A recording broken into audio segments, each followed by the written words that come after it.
So hello friends, welcome to ultimate master. অবশেষে তোমরা জানতে পারবে কবে দেবে তোমাদের রেজাল্ট, কত তারিখে প্রকাশিত হতে চলেছে তোমাদের WBSSC group C result. Already তোমরা জেনে গেছো যে তোমাদের কিন্তু অ্যান্সার কি পাবলিশ হয়ে গেছে, মানে তোমাদের 7 দিনের মধ্যে রেজাল্ট পাবলিশ হবে। এবং অনেক জায়গা থেকে তোমরা ইনফরমেশন পেয়ে গেছো যে 1 মাসের মধ্যে তোমাদের কিন্তু রেজাল্ট পাবলিশ হচ্ছে। তো আজকের ভিডিওতে তোমরা জানতে পারবে যে সত্যি কত তারিখে তোমাদের রেজাল্ট পাবলিশ হতে চলেছে, একদম জেনুইন ইনফরমেশন পেয়ে যাবে। সাথে তোমাদের কত নম্বর পেলে তোমাদের কাট অফ ক্লিয়ার হবে 2026-এর, কারণ রেজাল্ট তো আসবেই, কিন্তু কারা কারা ইন্টারভিউর জন্য প্রিপারেশন নেবে, কারা কারা টাইপিং টেস্টের জন্য প্রিপারেশন নেবে, অবশ্যই তোমরা জানতে পারবে যে কাদের কাট অফ ক্লিয়ার হয়ে যাচ্ছে, একদম জেনুইন ইনফরমেশন পেয়ে যাবে, সাথে ভাইরাল রেজাল্ট ডেট। তো চলো আর বেশি সময় নষ্ট না করে মূল ভিডিও ফিরে যাই। তো সবার প্রথম আমরা কিন্তু জেনে নেব যে তোমাদের কাট অফ এবারে কত যাচ্ছে, ঠিক আছে? কত নাম্বার পেলে তোমরা একদম সেফ জোনে আছো, কত নাম্বার পেলে তোমরা প্রিপারেশন শুরু করবে ইন্টারভিউর জন্য, টাইপিং টেস্টের জন্য।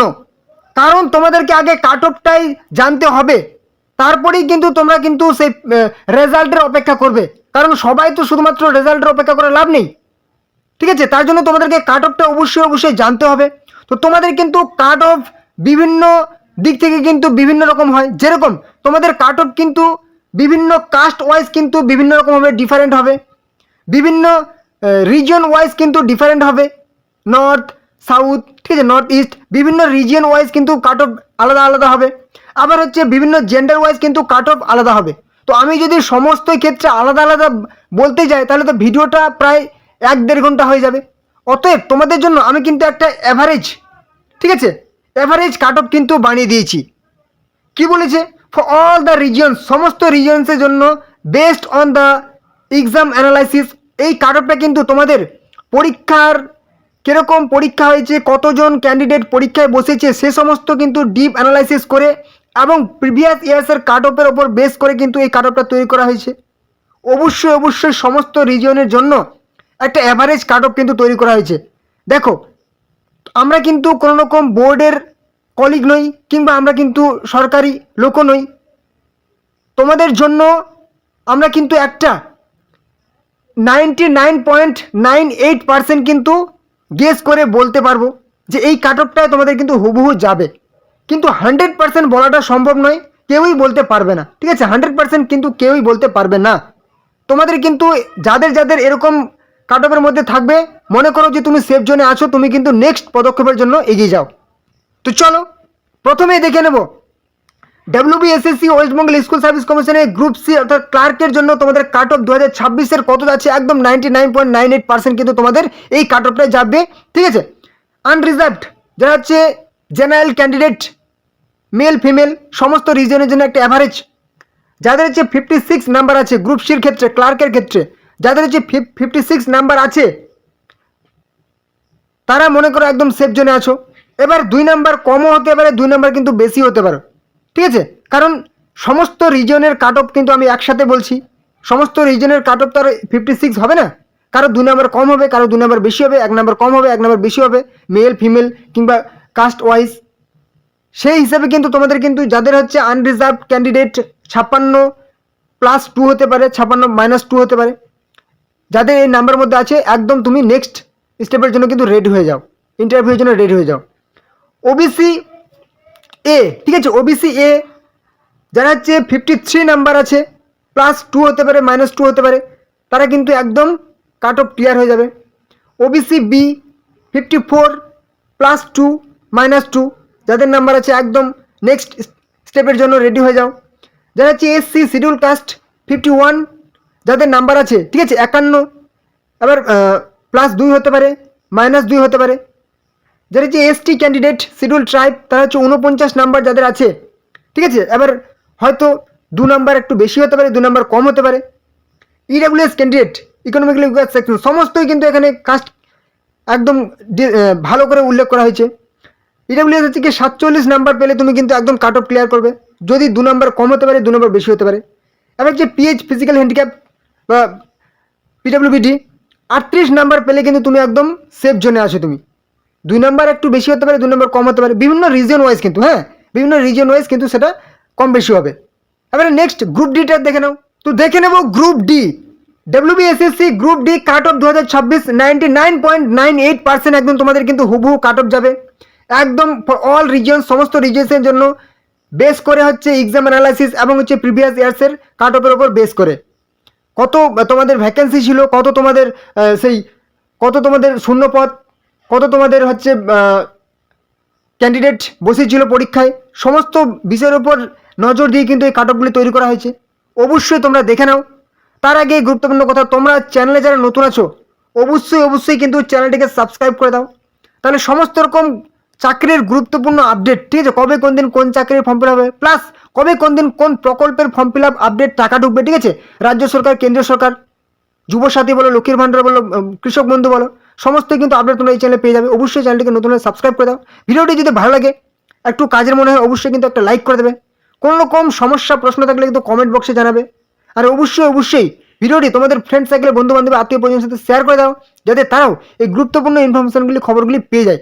ওকে, তো চলো নেক্সট, একদম আনরিজার্ভড অর্থাৎ জেনারেল ক্যান্ডিডেট যারা আছে গ্রুপ ডির কাট অফ হচ্ছে 36-এর মধ্যে যাদের নাম্বার আছে, যেহেতু বিভিন্ন রিজন 2 নাম্বার কম হতে পারে, 2 নাম্বার বেশি হতে পারে, তারা কিন্তু সেফ জোনে আছো। OBC A 33 + 2 - 2, OBC B 34 + 2 - 2, SC 32 + 2 - 2, ঠিক আছে, কম বেশি হতে পারে। এসটি ক্যান্ডিডেট 30, 2ও কম হতে পারে, 2 বেশি হতে পারে। ইডাব্লিউএস ক্যান্ডিডেট 31, 2 কম হতে পারে, 2 বেশি হতে পারে। PH candidate physically handicap 27 number পেলে সেফ জোনে আছো, এবার 2 কম হতে পারে, 2 বেশি হতে পারে, ঠিক আছে। তো অবশ্যই তোমাদের যাদের এই নাম্বারের মধ্যে আছে, অবশ্যই তোমরা কিন্তু নেক্সট স্টেপের দিকে এগিয়ে যাও। অর্থাৎ তোমাদের যাদের মনে হচ্ছে যে আমার এই নাম্বারের মধ্যে আছে, তোমরা কিন্তু ইন্টারভিউর প্রিপারেশন শুরু করো। এই যে বইগুলো দেখতে পাচ্ছ, একদম ডাব্লিউবিএসএসসি গ্রুপ সি এবং গ্রুপ ডির জন্য সব থেকে সেরা বই। অবশ্যই তোমাদের কিন্তু বই তোমাদেরকে একটু পড়তে হবে, কারণ অনেক তোমরা ইনফরমেশন কিন্তু বই থেকেও পেয়ে যাবে, ঠিক আছে। অতএব তোমরা কিন্তু এই বইগুলি অনলাইনে কিনে নাও, তোমাদের ডেসক্রিপশনে লিঙ্ক দেওয়া আছে, কিংবা এখানেও তোমরা ছোটো ছোটো লিঙ্ক দেখতে পাচ্ছ, সেই লিঙ্কে ক্লিক করে সরাসরি অনলাইনে তোমরা পারচেস করে নাও। অনেক কিন্তু তোমাদের হেল্প হবে, ঠিক আছে, এবং তোমরা প্রিপারেশন শুরু করো। ওকে, তো নেক্সট আমরা দেখে নেব রেজাল্ট কবে দেবে। ইউটিউবে কিন্তু তোমরা অনেক বড় পণ্ডিত দেখেছো, ঠিক আছে, কারণ অনেকেই অনেক বলে দিচ্ছে এই তারিখে প্রকাশ হবে রেজাল্ট, আবার অনেকে বলছে ওই তারিখে রেজাল্ট প্রকাশ হবে, অনেকে বলছে অ্যান্সার কি পাবলিশ হয়ে গেছে, মানে আর সময়ের বেশি দেরি নেই, কয়েকদিনের মধ্যে রেজাল্ট তোমাদের পাবলিশ হবে। তোমরা এবার টাইপিং টেস্টের জন্য এই তোমাদের মানে তোমাদের কোর্স বেরিয়েছে, এই কোর্সটা তোমরা নিয়ে নাও, ঠিক আছে, কারণ কোর্স সেল করতে হবে। টাইপিং টেস্টের জন্য তোমরা হচ্ছে অনলাইনে তোমাদের কোচিং শুরু করে দাও, কিংবা তোমাদের ইন্টারভিউয়ের জন্য এই বেরিয়েছে, তোমরা কিনে নাও। যে যাই বলুক ভাই, ঠিক আছে, ভোট চলছে, তো বলা যায় ভোট শুরু হয়ে গেছে। তোমাদের কিন্তু এই মুহূর্তে রেজাল্ট কোনো মতেই পাবলিশ হবে না। 7 দিনে বলুক, 1 মাসে বলুক, 2 মাসে বলুক, রেজাল্ট এখন পাবলিশ হবে না। তাহলে রেজাল্ট কবে পাবলিশ হবে? যেহেতু এটা চলছে কি, এটা কিন্তু এপ্রিল চলছে, ঠিক আছে, এবং তোমাদের ভোট কিন্তু সেই 29শে এপ্রিল এবং 23শে এপ্রিল, ঠিক আছে, 2 দিন ভোট হবে। রেজাল্ট হবে মের 4 তারিখে রেজাল্ট ভোটের। এখানে তোমরা এই ইনফরমেশনটাও পেয়ে গেলে। তো এবারে চলে আসি, এপ্রিলে তো কোনো মতেই রেজাল্ট পাবে না, মে মাসেও তোমরা কিন্তু রেজাল্ট পাবে না, কারণ অনেক তখন কিন্তু যখন হয়তো কে জিতবে হারবে, সে যাই জিতুক যাই হারুক, সমস্ত কিছু পরিবর্তন হবে, ঠিক আছে, আবার নতুন করে শুরু করতে হবে, অনেক দায়িত্ব, ঠিক আছে, অনেক সেই অফিসে কিন্তু কাজকর্ম ভোটে নিয়েই চলতে থাকবে। অতএব মে মাসে কিন্তু তোমরা রেজাল্ট পাবে না। জুন মাসে যদি বলা যায়, ঠিক আছে, সে তখনও কিন্তু তোমরা রেজাল্ট পাবে না, জুন মাসেও তোমরা রেজাল্ট পাবে না, একদম সত্যি কথা কিন্তু এটা, জুন মাসেও রেজাল্ট পাবে না। যদি আসে, ঠিক আছে, জুলাই, তাও আবার লাস্ট উইকে, ঠিক আছে, 4th উইকে, লাস্ট উইকে, অর্থাৎ তোমাদের কিন্তু 25 তারিখের আশেপাশে তোমরা কিন্তু জুলাইয়ের রেজাল্ট পেতে পারো, যদি কপাল ভালো থাকে। আর না হলে একদম চলে যাবে কি অগাস্টে তোমাদের কিন্তু রেজাল্ট তোমরা পাবে, ঠিক আছে। জুলাইয়ে তোমাদের রেজাল্ট আসতেও পারে, যদি আসে একদম শেষে 25 তারিখের নাগাদ, কিংবা যদি না আসে তাহলে কিন্তু তোমরা অগাস্টের রেজাল্ট পাবে, ঠিক আছে। তো এই ছিল কিন্তু তোমাদের ইনফরমেশন দেওয়ার। অনেকেই অনেক জায়গায় বলছে যে এই রেজাল্ট হয়ে যাবে, অনেকেই হয়তো তোমরা কিন্তু একদম তোমাদের চিন্তারও কারণ হয়ে দাঁড়াচ্ছে। ঠিক আছে, অনেকে বলছে আমার হয়তো আর হবে না, এখন আমি কি করব, আমার তো প্রিপারেশন নেই ইন্টারভিউ কিংবা আমার টাইপিং টেস্টের জন্য। তো তোমরা আজকে ভিডিওতে সমস্ত ইনফরমেশন জানতে পারলে যে তোমাদের কাট অফ কেমন যাবে, কারা কারা তোমরা ইন্টারভিউর জন্য প্রিপারেশন নেবে, ঠিক আছে, এবং কারা কারা তোমরা সেই রেজাল্ট কবে পাবে সেটাও জানতে পারলে। তো এই ছিল কিন্তু আজকের গুরুত্বপূর্ণ ইনফরমেশন। অবশ্যই চ্যানেল নতুন হলে কিন্তু চ্যানেলটিকে সাবস্ক্রাইব করে দেবে, ঠিক আছে, তাহলে সমস্ত রকম গুরুত্বপূর্ণ ইনফরমেশন, ঠিক আছে, সমস্ত রকম A to Z ইনফরমেশন তোমরা এই চ্যানেলে পেয়ে যাবে। চাকরি বলো, প্রকল্পের বলো, রাজ্য সরকার, কেন্দ্র সরকার, সমস্ত রকম ইনফরমেশন তোমরা এই চ্যানেলে পেয়ে যাবে। অবশ্যই চ্যানেল নতুন হলে চ্যানেলটিকে সাবস্ক্রাইব করে দাও। ভিডিওটি যদি ভালো লাগে অবশ্যই কাজের মনে হয় একটা কিন্তু লাইক করবে। কোনো রকম সমস্যা প্রশ্ন থাকলে কমেন্ট বক্সে জানাবে। আর অবশ্যই ভিডিওটি তোমরা কিন্তু বন্ধুদের সাথে শেয়ার করে দাও, অনেক ফ্রেন্ড সাইকেল, হোয়াটসঅ্যাপ, ফেসবুক গ্রুপে কিন্তু শেয়ার করে দাও, যাতে তারা ওই গুরুত্বপূর্ণ ইনফরমেশনগুলি পেয়ে যায়। তো চলো পরবর্তী ভিডিওতে আবার দেখা হবে। জয় হিন্দ, জয় ভারত।